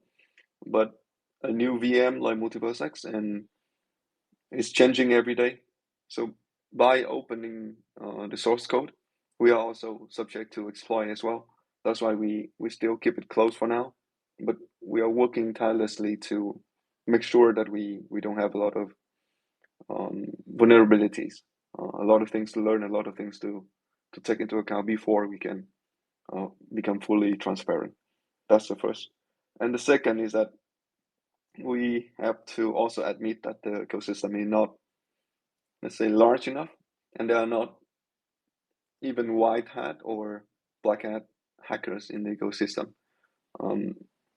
I think that's a fair point to admit as well. Yeah, okay, that's interesting. So your point on the last one is that the ecosystem is not being stress tested because there's not the scale, the number of users for now is not big enough to have the proof that between the builders and the foundation of the infrastructure, we are safe and safer than on other chains. Yeah, Ahmed, I think so. Yeah, okay. Ahmed, what's your opinion on that, if you have one? Yeah, so what Neil just said is makes total sense too. I do agree on what he shared. Up until now, like we've been doing well. The technology is made to be able to offer a secure experience to the users too through the multiple like implementations, and then yeah, like we will need to go through the test of time basically. Once more application will be like open sourced, and we will have like more users, more adoption. Yeah, to try to see what we'll be able to achieve there before assuming that. Jerem, you take the next one. Yeah. So I would like to speak about competition and liquidity attraction. So we spoke with Ahmed about how he will do his best to attract liquidity and retain it, of course. So can you guys give us your strategy to encourage users to choose your platform over other options available in the market? You're talking about us, right? Trying to attract liquidity from outside the Yeah. ecosystem. Mm-hmm. Yeah. I mean, this is a very tricky question. I think me and Ahmed, we have talked about this a lot of times as well. But it's truly tricky. I think they are. Let's first talk about the challenges that we are facing. First is bridging. Right now, there is only one bridge live at the moment. Of course, there's one DEX, but the official bridge, the biggest bridge, is the foundation built bridge to Ethereum and I think BSC, probably Polygon, if the last time I checked. But it's still a very big challenge for people to bridge it over if they are from other ecosystem to bridge it over. I think one of the biggest advantages of layer 2s on Ethereum is that they have this trust minimized bridges with the main chain. That's why liquidity can move around easier. And also they are almost all EVM and the experience is the same. But for normal users, to bridge from Ethereum to MultiversX, there's a bit of a learning curve up there. I think over time it will get better, but for now, I think that's the biggest challenge. And I mean, this problem cannot be tackled by just pushing marketing and how to say it, setting going out there and try to convince users. I think we should also work on the technical solutions as well. This is why I think we have revealed this in our roadmap for 2024, is that we are researching IBC a lot. Over the past 2 months, I think we have learned so much about IBC and the bridging technology. And I think that might be the solution. And we need to be connected to more chains, and we need to make sure that the bridges are secure. And that's our solution for the moment. We need to find a way to bridge to other ecosystem in a very secure manner, and hopefully with the growth of the ecosystem by marketing, by foundation pushing, we will offer our help in this regard. Okay, so the foundation has a role. You guys have a role about marketing, but also technical aspect. But are you going to work together, just like with maybe other DeFi protocols on MultiversX to be more powerful together to attract the liquidity? Do you plan to maybe cross campaigns or something like that? I think Ahmed would be a person to speak about this. Sure, Ahmed, go ahead. Sure. No, of course. We always strive to find ways on how we can like work together in order to attract like with liquidity, find like multiple ways to be able to attract like new users to MultiversX too. So as I said like before, as also like Neil said, there are like some limitations on our side, like let's say reasons that we are not able to control. That are like dissuading people or not like making it easy for them to be able to bridge like their liquidity. From our side, what we can do is to offer more use cases for users that are deciding to come to MultiverseX, more let's say applications for them to use and so on. And one of the things that we did actually, like one of the strategies, as I was saying like at the beginning of the space, is that one of the things that we try to do to attract liquidity is to advance, let's say, with the DAO bridge. So that was like an initiative that will allow us to increase the TVL in the lending protocol and also like acquire a new or like new users like that would in turn, once they are like onboarded inside the blockchain, once they are able to see like all the opportunities that are offering or being offered to them on the lending protocol, like the high APYs in stable that we have, the things that they will be able to do with the different other DeFi applications, they might bridge some more stablecoin, their wrapped ETH, their wrapped BTC, but basically, yeah, like attract more users. But I think that there is like limitations in terms of what we can do as projects, as protocols, in terms of attracting liquidity inside of the blockchain. That's very interesting, guys, because when we hear you, and we as users also, we feel that we feel that crossing from one blockchain ecosystem to another, um, you, to another ecosystem that you don't know, it's like going to a foreign country that you don't know about. You're changing the technology stack, you're changing the wallets, and so it's a hard barrier. So um, I really feel you when you're talking about this. But still, we've seen over the last few months a sharp increase in the MultiversX ecosystem TVL.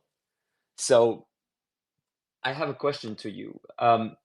We see that the average, daily active user is around 25K, and the average weekly unique active users is around 100K on MultiversX. So you guys launched your protocols over the last few months, and we've seen this sharp increase in TVL. So my question is, how is it going adoption side on your end of the stick, but with your DeFi protocols? Are MultiversX users joining, and are those numbers increasing over time?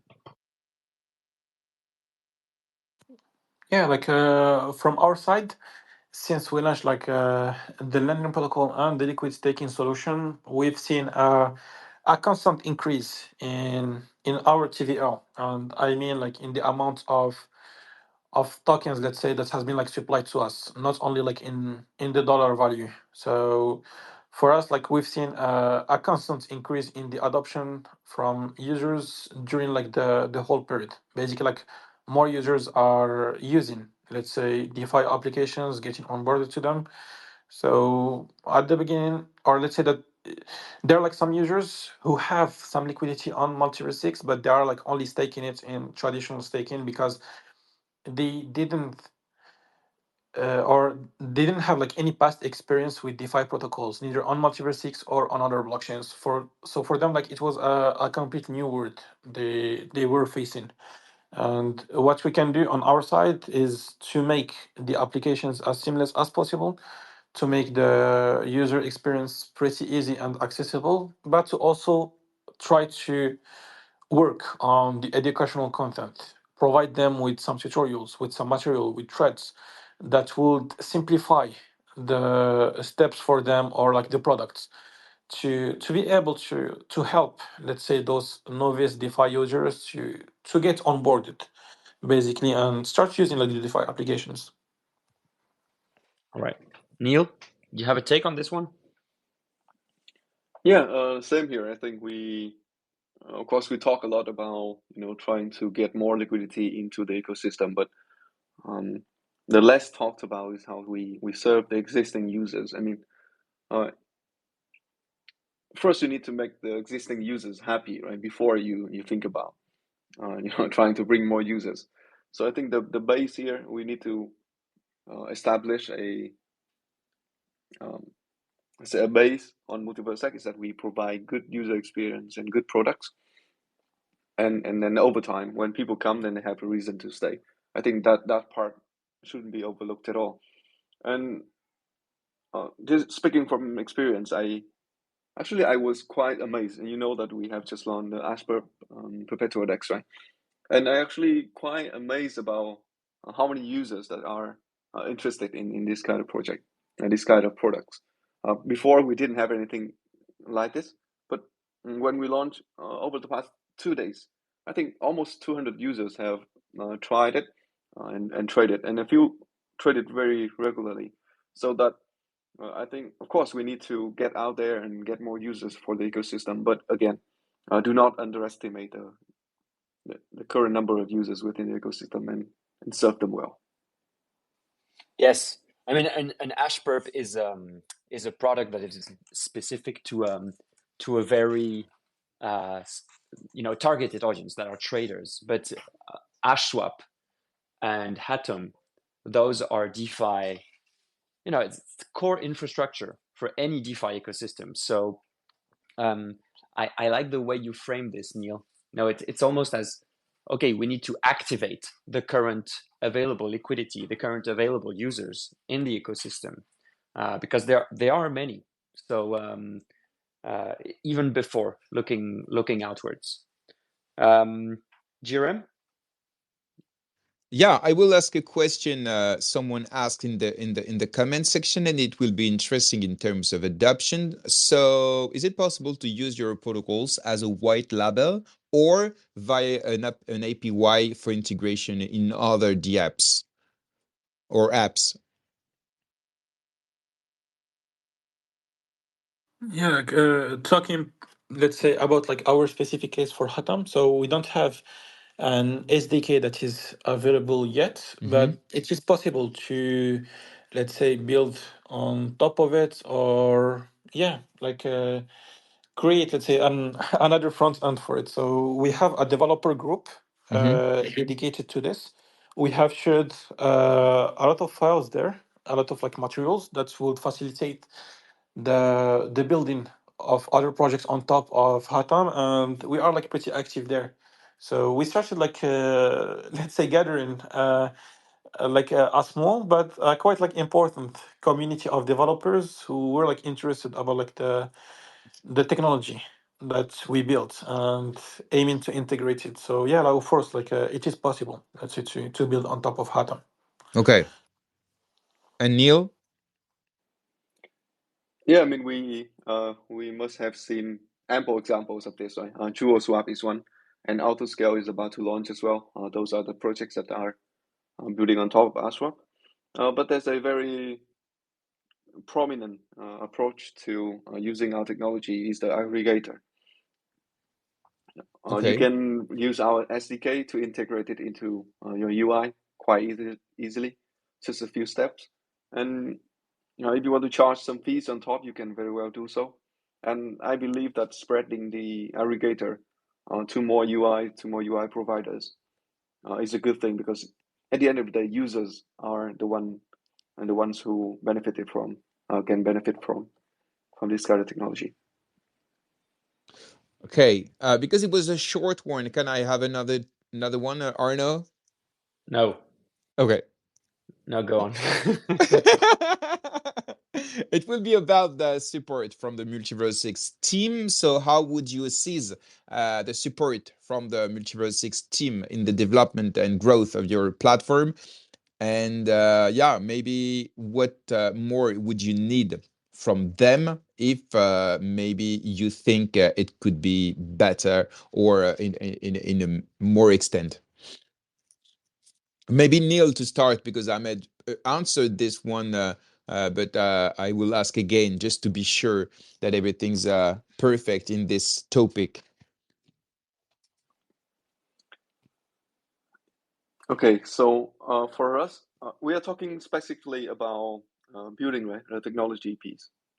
Oh, it can be technology, can be marketing for adoption, can be funding with the grants, can be anything. I mean, just talking about the support and the work of the foundation. Do you think it's perfect enough, or maybe you would need more from them?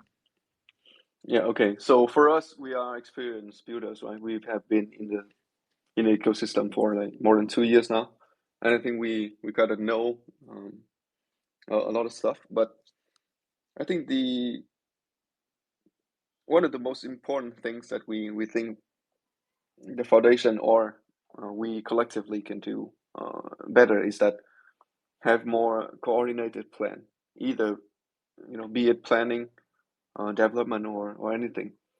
I think if we cooperate more, we can really amplify the effects, and it shouldn't be okay. Everyone is trying to do their things, but everyone jointly does something together, and I think that that can have a very very powerful effect.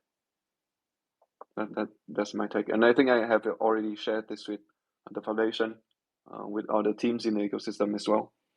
And I think again, I've said this in other spaces, but I think we as a I know the new players in the crypto space, we don't have the luxury of competing, but we should work together. Okay, Ahmed, maybe you want to add anything, or you estimate that you already answered this question during the interview?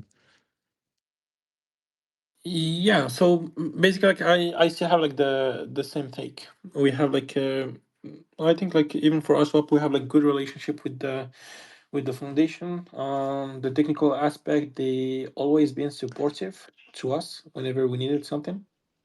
And yeah, I think there are like multiple things, multiple like, initiatives that we can work on that they can prioritize in terms of trying to increase like the adoption of the blockchain. But the tech is there; they are doing like a great job. They are like hustling a lot, and yeah, things will come in due time. We just need to be consistent. Oh, Thank Ahmed, you. you almost did a Christine Lagarde quote. It was very, very close. I had the chill. Okay, guys. We've seen an explosion over the last 10 months of DeFi protocols on MultiversX, and both Hatom and AshSwap have been part of it, had a major role in it also. What are the remaining opportunities? What are the remaining bricks that we need to be built so that we reach the levels of the top DeFi ecosystems in the rest of the blockchain space? All right, so how I would answer, I won't say that there are like remaining bricks to be built in order to reach like the next level. How I'm seeing it is that there are things to be implemented in order for us to reach a state to be able to get there. What I mean by that is that like right now, when you are trying to build on MultiversX, there are like a couple of barriers. So you need to learn like the language of the blockchain to get adapted to it, to learn like on MultiversX specifically, like the blockchain is not EVM compatible. This is something that I believe is or should be like a huge priority, because when we talk like about EVM compatibility, I think that it is crucial for attracting like experienced developers from other chains. So we can like attract builders skilled enough to not repeat like past mistakes that led to exploit and leverage basically their vast knowledge to build dApps on MultiversX. So if they are able to just like fork a project, deploy it here, it will save them like a lot of time. It will save them a lot of cost too. Instead of needing to focus on the development aspect, they will be able to focus on the go-to-market strategy. They will be able to focus on innovating in their project and how they can make a change basically and make it successful. So I think that the goal will be to facilitate the creation of project to save like resources and time for the builders, and that will lead to, let's say, a huge surge in DeFi project, and we will be able to reach like the next step. So I don't see this as one or two or a couple of products missing, but of ways to attract those products or to create them. This is like missing actually. All right. Okay. Neil? Yeah, from my point of view is that, like you said, we have laid down the foundational bricks, right? I'm not really sure about the low-hanging fruits, the protocols that exist in all the ecosystem that do not exist here. But I think what we need is innovation in a way. Of course, there are tons and tons of projects on other ecosystem, but if you look at what works and what doesn't, then there are a few things that work, right? But I don't think solely focusing on porting over projects from other ecosystem is the key, is the answer. I think we are at the point where we need to start thinking about innovation. We need to build things differently or bringing novel concepts to the blockchain, to the ecosystem, in order to make it flourishing. We do our part as well. Of course, up until now, a lot of things that we build are, let's say, already existed on other chains, but the next steps for us is to innovate. We will bring novel concepts, probably that have not been built anywhere, or we came up with it to the blockchain in order to drive more adoption. Of course, people can still try to port over stuff from other ecosystem, but also I think we need to start thinking about the other side as well. I like your take, Neil, here, because of course we've been looking at the crypto space for several years now, and we have in every ecosystems we have similar pillars, and so we look at it from that standpoint. We want to reach a level to have similar infrastructure at our disposal, but you're absolutely right. A way to stand out is through innovation, of course. You said you don't see the low-hanging fruits, but I'm sure that you have something in mind, because you won't stop after AshSwap, right? Yeah, but low hanging fruits means that something that works and you bring it over. But you talked like I about said, autoscale. This is obviously one. yeah, of course. I think they are quite ready to launch, if I'm not mistaken. The last time I checked. Do you guys see any, let's say, projects that can be built? I might be able to give some opinions on that, but from my perspective, I'm not really aware of any. I think that there's something that I wouldn't say missing, but we're not there yet on MultiversX, is fully autonomous protocols that run as infrastructure, like Liquify or Liquidity, sorry, Also, we Excuse have me, can you mute your mic, Nail, because we can hear you typing. Thanks a lot. yeah. So yeah, protocols that solve a unique vertical, and there are fully decentralized, fully unstoppable, and other protocols then can be built on top using that vertical. I think those kind of infrastructure we don't have yet on MultiversX, but let's see if it comes over time, because this is really going down to the core of what blockchain infrastructure was meant at the beginning, an unstoppable system. So yeah, let's see.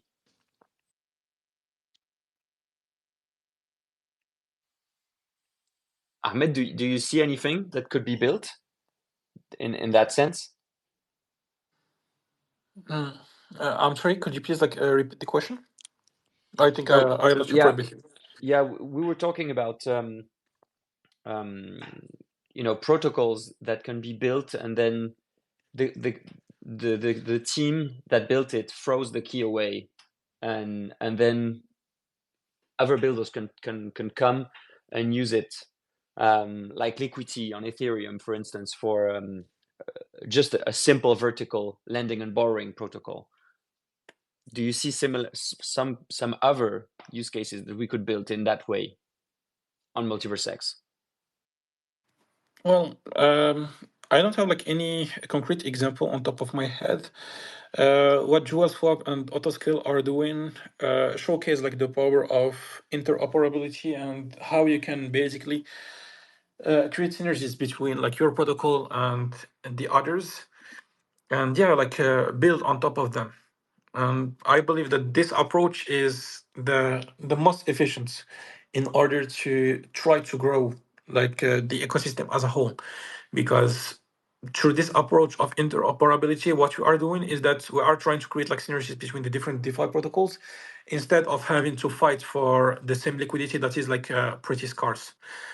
So yeah, but I think that the goal will be to have the necessary protocols infrastructure available, and then to try to focus on the protocols that are leveraging other existing ones in order to try to grow first, the MultiversX blockchain or the DeFi ecosystem as a whole. Very clear. You two have been talking about this interoperability, the fact that projects should lean on each other to build synergies and grow stronger as an ecosystem. How could we improve this over the next year? Maybe even how could we have the community take part in I don't know, building resources, or how could you do about it?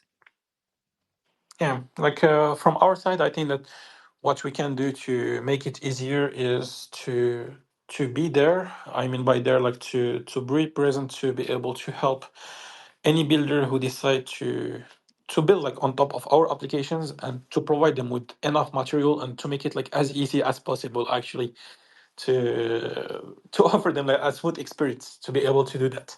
So this is what we can do from our side, and of course assist them during the whole process. And if it is a quite innovative project, one that will be really helpful for our protocol, we could even provide them with grants, and yeah, make the support them on the tech parts, but also on the financial one. That's very interesting. I've never heard Hatom talking about those grants. Is it something that you're looking forward to or currently looking into? So it is something that we have mentioned, it is present in our doc section, in our website too, and yeah, it is something that we can uh, we can basically help projects with if they are building a strong solution atop our actual solutions too. So this is something that we aim to do also. Okay, very interesting. So to any builder out there who would like to build an interesting DeFi app leaning on Hatom, feel free to reach out to Hatom to get some help. Neil, how could we improve interoperability between builders? How could we incentivize it even? Yeah, I mean, apart from what Ahmed said, I mean, from the technology standpoint and also from the fundraising, I think we also try to incentivize builders to build on top of us as well. In the last X Day at the hackathon, we were the judge and we also gave some incentives for people. I think Jewel Swap, Autoscale, two more projects. I think DeFi Builder and the one from Poteo as well. So we always try to help other builders to use our technology and to provide more meaningful services. I have a last question for you two guys. So it looks like, we're getting back into a period where Bitcoin is driving an upward cycle. Obviously, it changes the crypto space when we're in bull market. You have more people coming in, more eyes attracted to every use case that we have in there. Is there anything that you're looking forward to in this upcoming bull market, if we could name it that way? As a builder, as an individual? I mean, this is a pretty open-ended question. Neil, if you want to start. Yeah, I mean, as users, I'm not really sure. I think probably I think I think with the current interest in the blockchain and crypto space, onboarding new users is much easier, right? So they see the incentives and they are more willing to come and learn about the project. So I think spreading rewards and trying to I'm not saying that like you should try to convince your friends and family to use crypto and blockchain, but I think they are more willing to learn about it now. So I think spreading the words and have people understand the space is a crucial, let's say, task for users. But speaking from a builder's perspective, I mean, the bear market is the best time to build. You have nothing else to worry about, right? Only what can we do, what can we build, and how can we provide the best services to users. But in the bull market, our focus has to shift as well. Now that people care more, people are more willing to try. It's our time to reach out. It's our time to put more focus, more energy into the go-to-market strategy and user acquisition. It's not just building and hope that users come anymore. I think the MultiversX Foundation also sees this. This is why we have the what is it called? Operation Lightspeed, I think. And they are participating in a lot of events now. A lot of marketing activities are being pushed, and I think that's the right thing to do. It's not just build time anymore; it's sell time, I think. I love it. It's not build time anymore. It's sell time. I love it too. Yeah. But I'm not it's trying true. to. I'm not saying that you should sell your tokens. This is not financial advice. I mean, sell your products, sell your services, and reach out to you to people.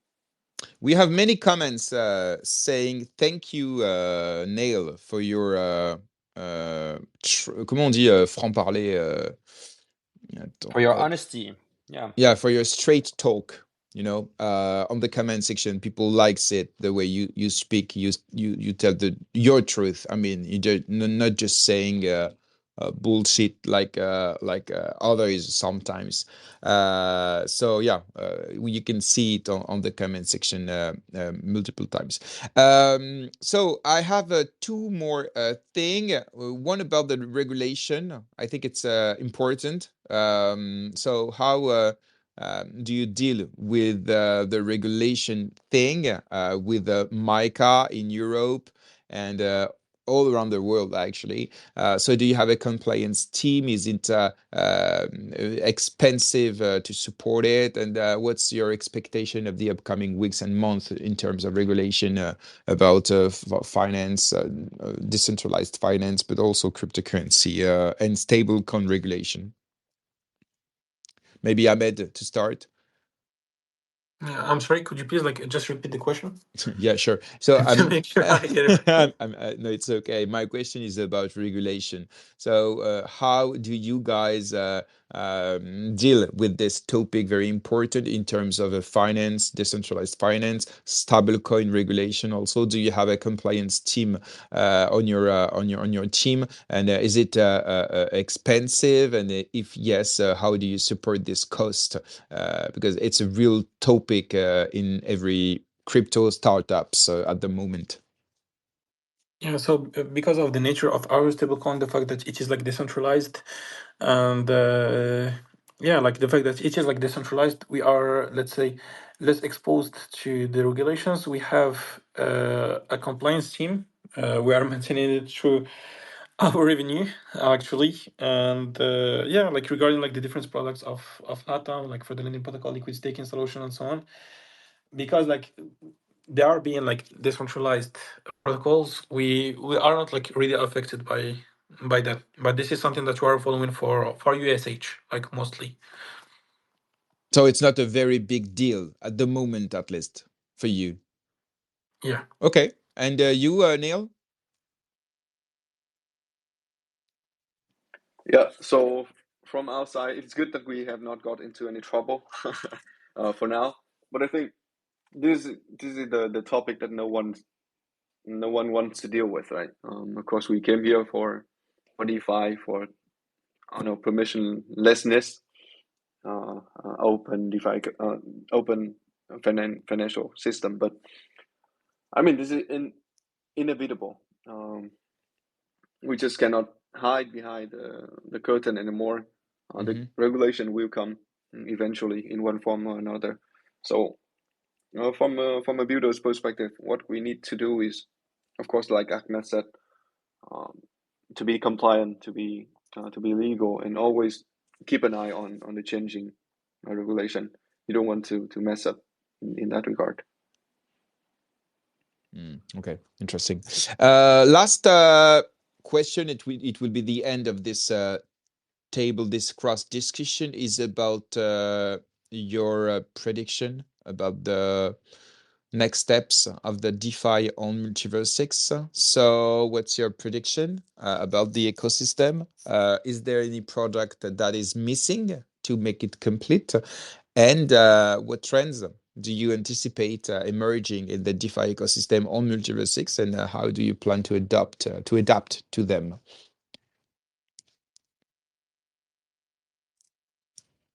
Ahmed, maybe you want to start? Or do you want me to repeat the question? I get it this time, but Okay. I still have the same take, basically. From our side, I think that we are in a pretty good position, way better than we were about 1 year ago. So we have most of the crucial pillars of DeFi that have already been implemented. We have a lot of use cases for the users to be able to use, a lot of applications that are available. We are seeing multiple projects getting onboarded, multiple DeFi products that are launching soon, and I'm referring to Autoscale too.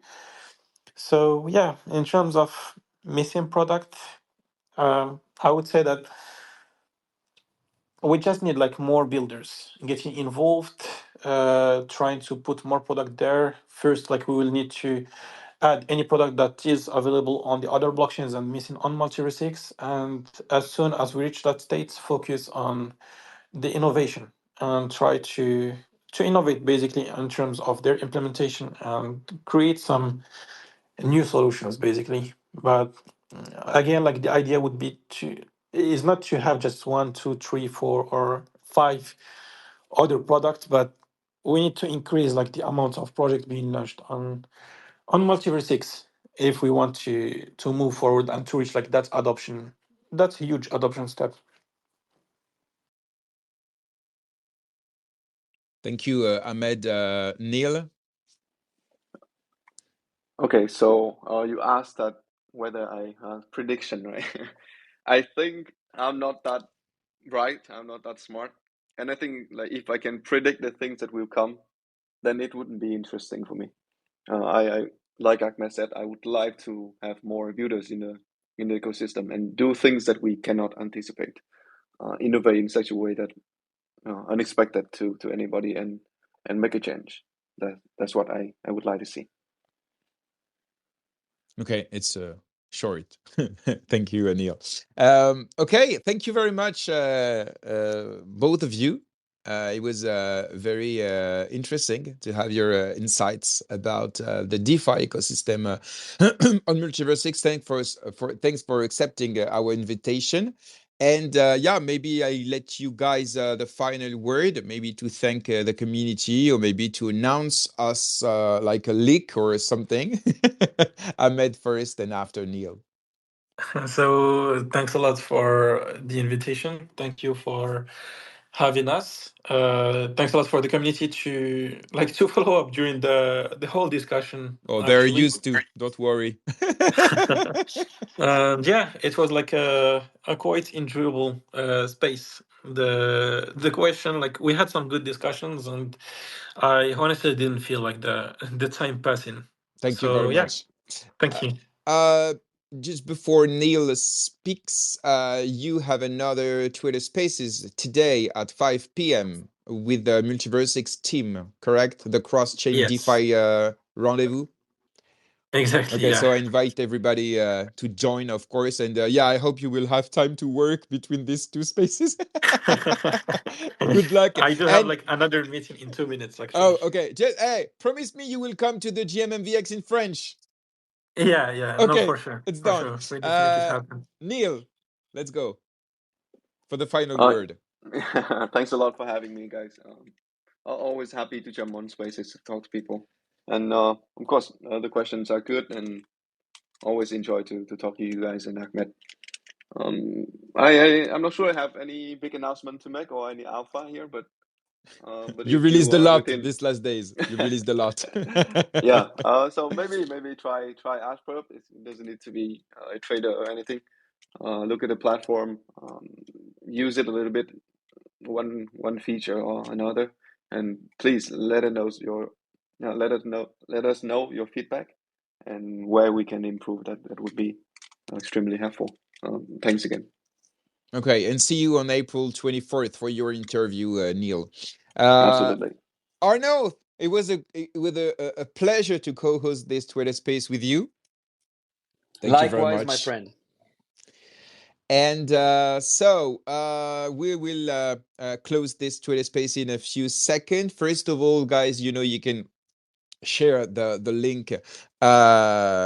You can share the link on Twitter, but also on Telegram or Discord, every social medias you are on. You will be able to find the replay on the podcast platforms also, so Spotify, Amazon, Apple, and so on. You will also find it on YouTube.